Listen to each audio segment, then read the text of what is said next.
Hey guys, welcome back to Mondays at the Museum. I'm Carrie and I'm here at the Anna Bemis Palmer Museum in York, Nebraska. For today's episode, we're going to be talking about the Homestead Act.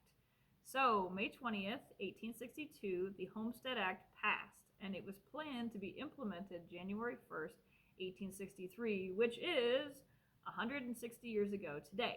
So the Homestead Act is really important in Nebraska history and even specifically York County's history because it's what caused many families to settle here and then it developed our area. It's also relevant to our America at War display because several people in the military actually took part. So what is the Homestead Act and what's involved? Basically, people could go and claim unclaimed land all over the West for a really small fee. They then had to live there, which meant building a house and making it your permanent residence. And they also had to farm it for 5 years. In that 5 years, they had to be able to grow crops and continue growing crops. And if they were able to do this, then that land became theirs permanently. Now, these tracts of land usually consisted of 160 acre plots.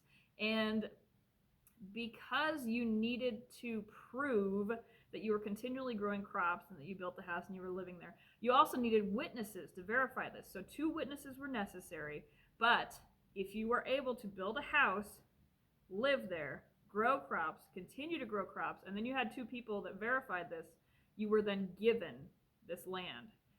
Now, it did take you 5 years to earn it, but still, free land. Now, you probably know most of this already from a high school history class, but just in case you don't know, that was your reminder, and here are 10 more facts about the Homestead Act. Fact number 1, why it came to be. So if you're wondering why am I even talking to you about this today, like what is the Homestead Act, why was it necessary? Basically, there was no law at the time saying where you could and could not settle, so people were rushing west and just setting up farms wherever they wanted. They're like, hey, this is great fertile land, I'm just gonna farm here. And then the government would show up and be like, hey, you can't do that. And they're like, well, tough, I already am. And because it's too late to turn back now, it's already farm ground, the government had to look the other way. And things were getting just a little bit out of control. So basically, this was so common that the government was like, okay, we need to regulate this. And therefore, the Homestead Act came about. Now, the reason that you only had to pay a super small fee to be a part of this is basically the farmers are paying out of their own pocket to build the house and to farm the ground. And as long as you are willing to basically sacrifice all this stuff and do it for 5 years, they felt that you had earned it.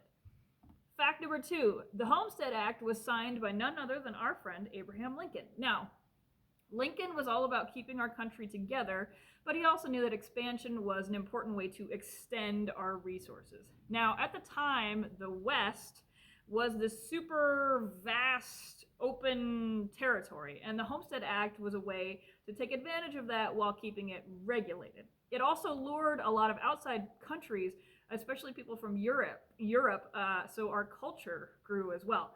Now, if you see the dates, 1862, 1863, you may notice that this actually took place during the Civil War. And what's interesting about that is that originally there was a lot of opposition to this act, but when the war started, people were so focused on that and distracted that this was able to go in and get passed without a lot of opposition remaining.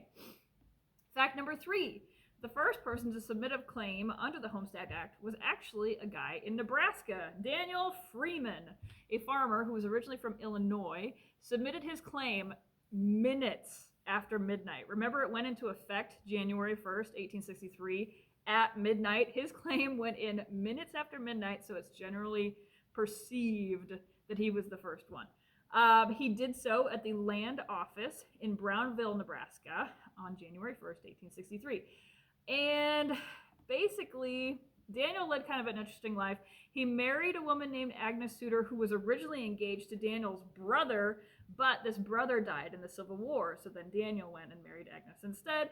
Agnes was from Iowa, and when they moved in together, they got married, and then they moved in together on this homestead, and there they raised 8 kids. On the homestead, they planted corn, wheat, oats, and they also had apple and peach trees. And this farm is actually in now what is Beatrice, Nebraska, right outside of Beatrice, Nebraska. And the farm itself is now a national park, honoring those who took part in the Homestead Act. Fact number 4, there were certain requirements that you must meet before you can apply. So yes, free land, yes, you do the work. However, you have to have certain qualifications to even apply in the first place. So the rules were, you had to be an American citizen or have intent to become one. Remember, there were a lot of people from Europe that came over. You had to be at least 21 years of age. Now, if you weren't 21 years of age, if you were the head of the household or you had served in the military, you were able to apply.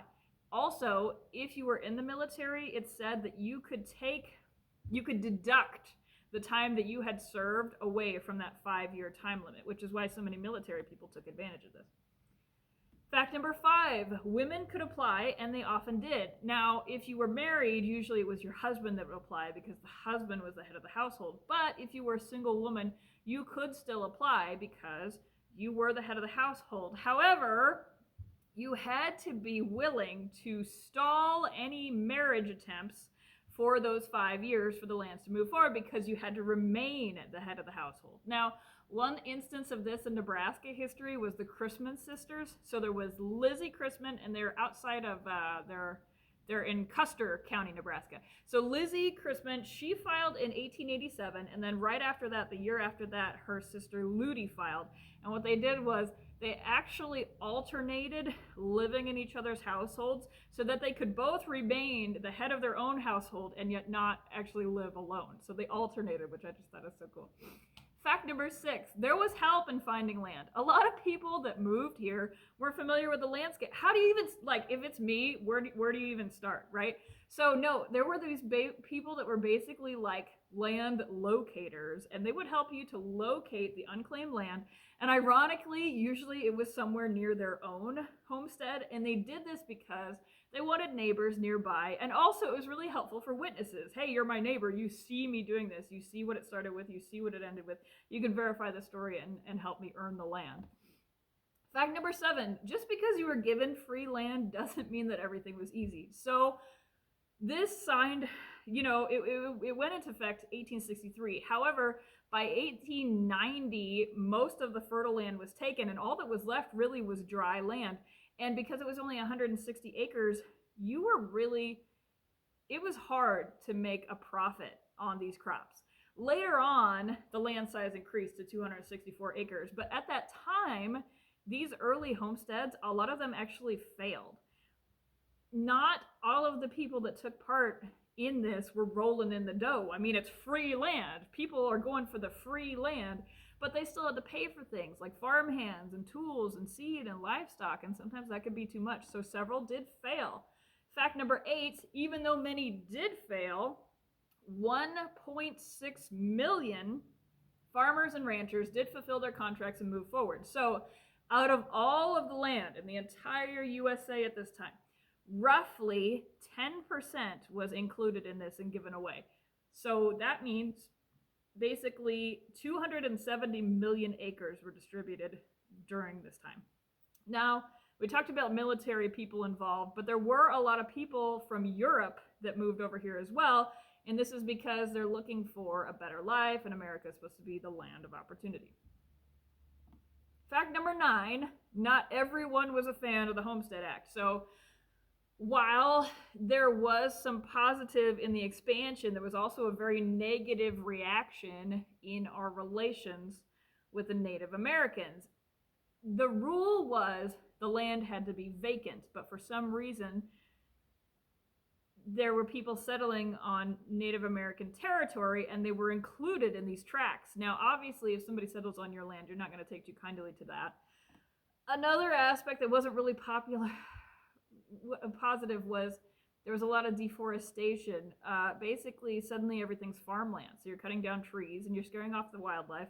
And because you're living there, there's more of a hunting presence. So then you're killing off the wildlife. It was just a very drastic change in the environment. Fact number 10, it was in effect until 1986. I know, I thought like way before then, right? But no, the end came in 1976 because it was deemed unconstitutional, but somehow continued until 1986 in Alaska. I'm not sure where that got the extension, but it got an extension. While it was still going on in the 1980s, statistically, most of the homesteading took place before the Great Depression and Dust Bowl because those things really scared off a lot of people from farming as how difficult it had become. However, it says more claims were made in 1913 than in any other year. So those are your facts about the Homestead Act. We here at the Anna Bemis Palmer Museum hope you have a happy new year, and we'll see you next week.